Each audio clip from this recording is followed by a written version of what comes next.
Hello everybody and big welcome to a cEDH deck tech video with Memo, who came top 4 in a Chaos tournament. Hey guys, my name is Memo, I'm 32 years old and I've been playing cEDH for the last 3 years, I think it is. I started with Ikoria playing Commander, and after Commander Legends dropped, I fell in love with Roger and built my first cEDH deck, which was Roger Silas. I've got some lists on the decklist database. My most famous one is Scrollnock the Omnivore. It's a Simic self-mill deck. Then I also started attending the Chaos tournaments and quickly noticed that more colors are better to have good results and stuff, you know? So you brought this specific deck list to the Chaos tournament, Najeela 5 colors. How would you describe this deck?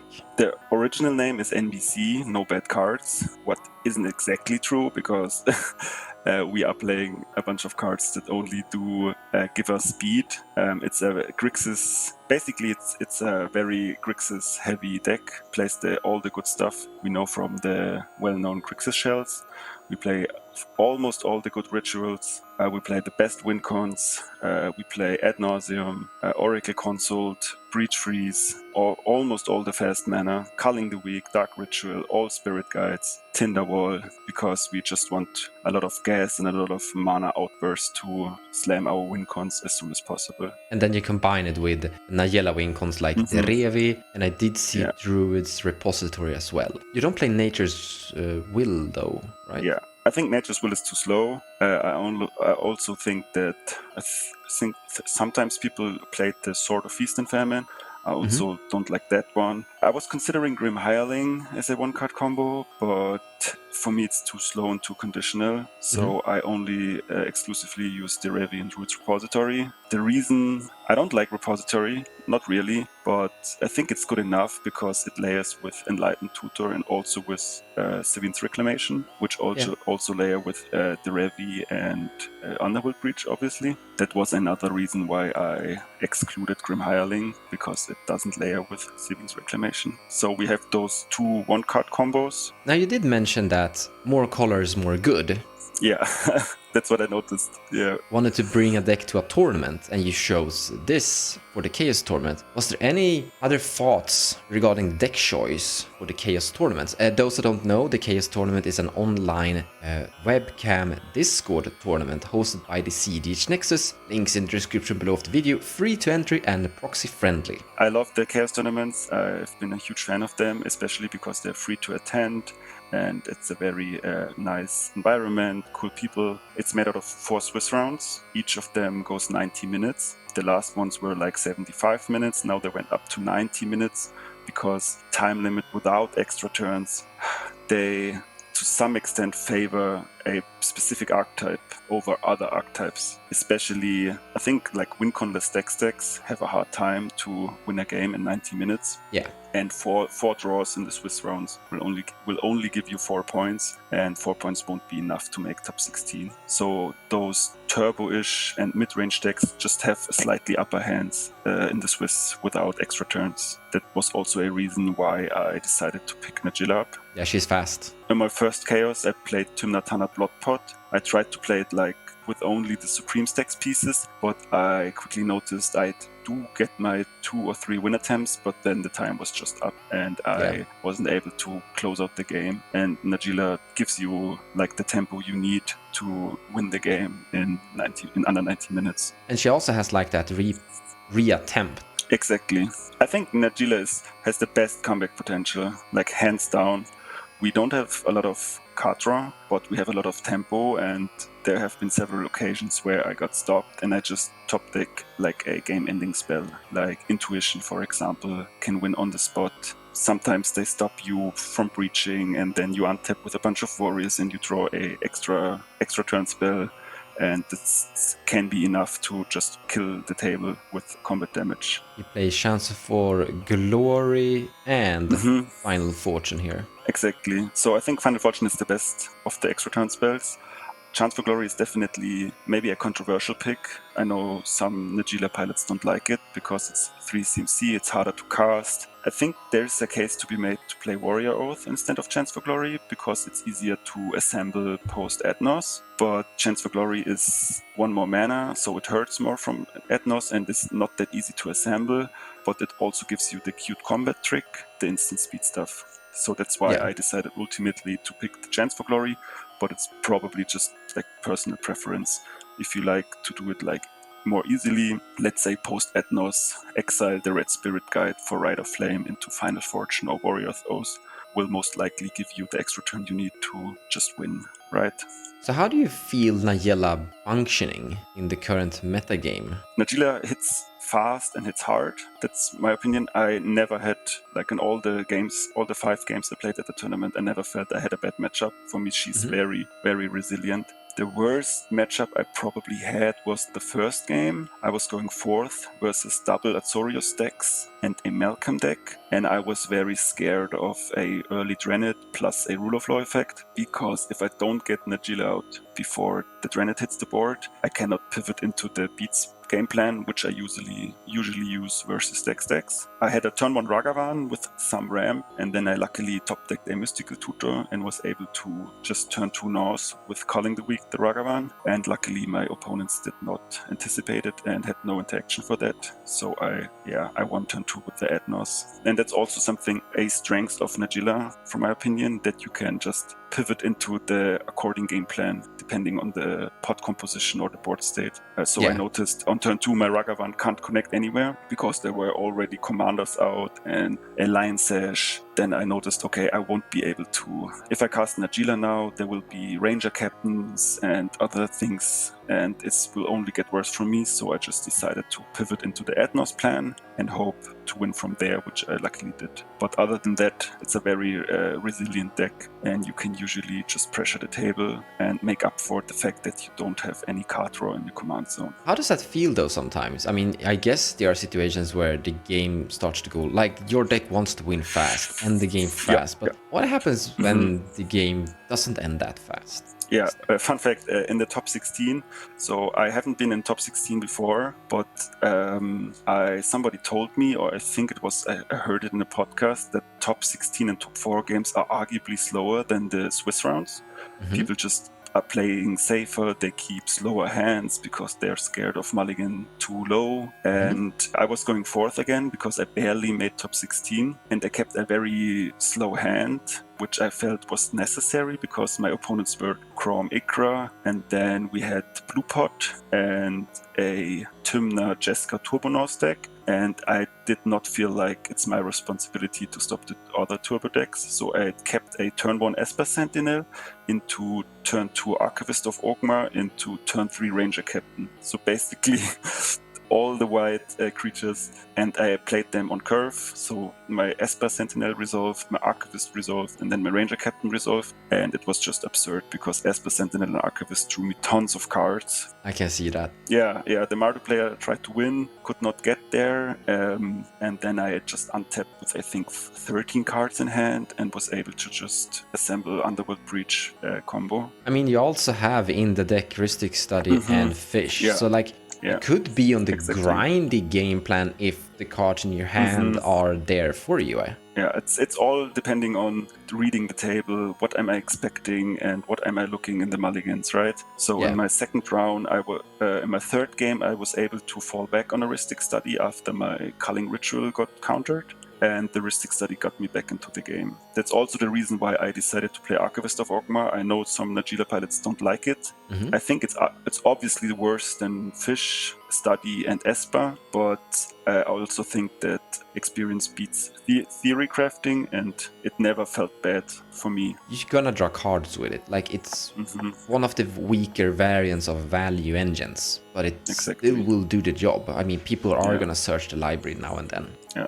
And the thing is, we can't fall back on Tymna while mulliganing, so whenever I pilot Tymna, I'm really greedy with my mulligans, because I know I can, if I go down to 5 or to 4, I can just fall back on a turn 1, turn 2 Tymna to draw me back into the game. And having access to those 4 really good draw engines makes me more comfortable in mulliganing for good hands. I mean, you also have tutors. You can Imperial Seal Exactly. for heuristic studies. Exactly. Yeah, that's what I did. That's actually what I did in game 3. I MC'd for the study. Yeah, luck is also part of the tournament, right? So my opponent, the blue farm player, silenced us and tried to Underworld Breach, not paying for anything after Silence resolved, but he forgot a Soul Guide Lantern, and right at this time when he tried to combo off he got reminded on the Soul Guide Lantern and then wasn't able to win, and I drew so many cards that I took the game over. Yeah, you had basically been sitting there and transforming your heuristic study into an odd nauseum. Play the Hierarchs. I know some people don't like them too much, and instead of the Hierarchs, they play the Talismans, which is fine. I played more Talismans before, but I decided to swap them with the Hierarchs. Reason for that is I do play Culling the Weak and Diabolic Intent. Also, the Eldritch Evolution is just finding the Revi off of a Dork and not off of a Warrior token. So having some 1-drops in the list just feels good, and it layers with the sacrifice spells. I actually agree. I do think the orcs are pretty fine. And they tap for 3 mana, so. I tested Deathrite Shaman because it's a 1-mana planeswalker basically, but since it can't combo with the Revi unless they are like, I don't know, 30, 40 lands in graveyards, just felt a bit awkward. That's why I decided to drop the Deathrite Shaman for now. On the other hand, you only need 1 command tower to combo with the Revi. Yeah, that's true. I play almost all the good rainbow lands. I tried City of Traitors besides Ancient Tomb, and it also makes turn 1 Najeela kind of more consistent with the Spirit Guide and the Lotus Petal, but it just feels awkward with the Revi to not find the 5 colored lands to activate Najeela and combo off. So that's why for now, I'm playing without the City of Traitors and just play the Ancient Tomb. I really like that you're playing Mnemonic Betrayal. I think that card is... card should be played more, I think. Yeah, I did not want to pass Meme Betrayal, but then the last tournament I watched at Silicon Dynasty, I think it was the game-winning spell, Meme Betrayal. The Timna Malcolm player resolved Meme Betrayal and casted a Bring to Light from the Malcolm player and was able to win off of that, and I was so impressed that I decided to give it a shot. It's never really bad because the metagame have become quite mirrored. Like, what you're doing or the cards that you're playing are very common among other decks. So this is a very strong Yawgmoth's Will. Yeah, unless, I mean, obviously there are the Draenei games, there are the Rest in Peace or Dorothy games where this is kind of a dead card, but then you can always ditch it to Chromox and it will produce 2 colors, right? The thing about that is that eventually those stacks pieces will be removed as well, usually. Yeah, I have been impressed with it so far. In the finals, I sadly had to stop the Rocco player from popping off and use Tainted Pact to find Deadly Relic, and I exiled a lot of stuff. But if I remember correctly, Meme Betrayal was still in the deck, so it also serves us as a kind of win con in the late game. Because you maybe are able to assemble a win con from an opponent if their Thassa's Oracle got milled or killed or whatever, and there's always the case of assembling a win through a Meme Betrayal. And sometimes Meme Betrayal will just find you the tutors and rituals to find your own combo. Culling Ritual is maybe a card I want to shout out as well, because we are basically, my brother told me this is a basically 5-color blue farm, and I was laughing a bit, but it's kind of true. It's basically 4-color plus 3 or 4 green cards, only the best of the best. I think the 2 best green cards we are playing are Derevi and Culling Ritual. Culling Ritual can just shift the game from 1 second to the other right in your favor. I think Elder Spirit Guide is pretty high up there among the green cards too. Exactly.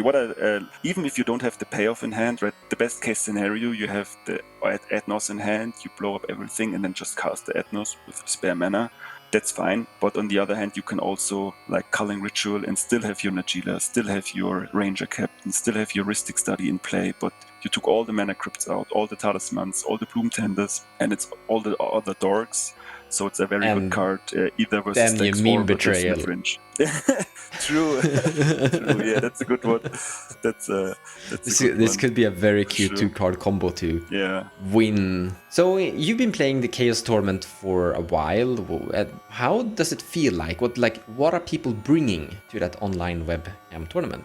So if you're planning on attending an online webcam tournament, I can tell you that people will play what they have and what they love. Especially in the Swiss round, you will have to be prepared to face anything. Like you will be facing commanders you never even heard of.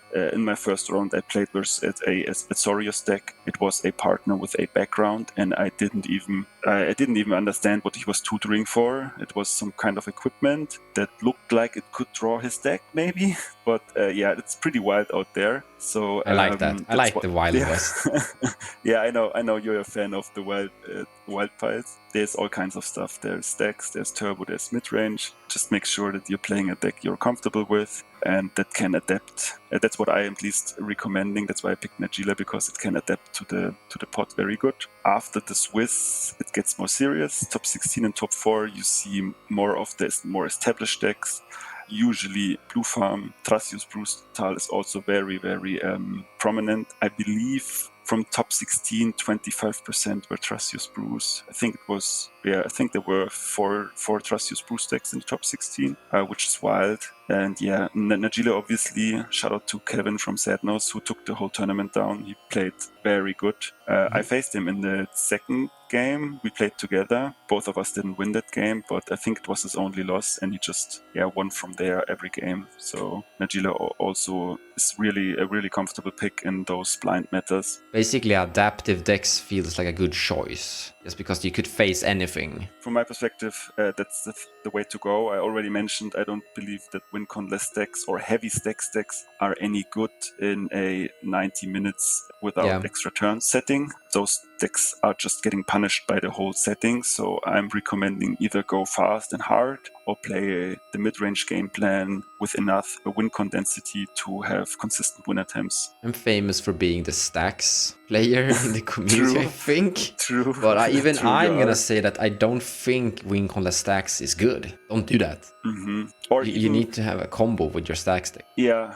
Or even established decks like I mentioned Bloodpot, or people love Urza, and I personally don't like the deck too much, but I get that it's very prominent, and Urza has been a very prominent Magic the Gathering character. But I think it's too slow to get there. I made a video that says I know about why that. It has Urza's win attempt, right? Yeah, why Urza struggles, and I stick what I said in that video. Yeah, I don't think that changed a bunch. They got some new additions, cute cards, but in the end, it's the core game plan that doesn't really... Exactly. Yeah, that doesn't fit the tournament scene. That's it for this time. Thank you, Memo, for coming here and talking about Najeela. But if people have more questions, is there a Najeela Discord, or is it possible to find you somewhere and ask direct questions? Thanks for having me, Mons. It was a blast. The best way to reach me is via Discord, Memo, #4302. I can also recommend joining the Beats by Najeela Discord. You can find the link to it in the description below. And yeah, just if you have any questions, reach out to me or on the Discord. Yeah, I hope you enjoyed this video and have fun piloting Najeela. See you guys! Bye!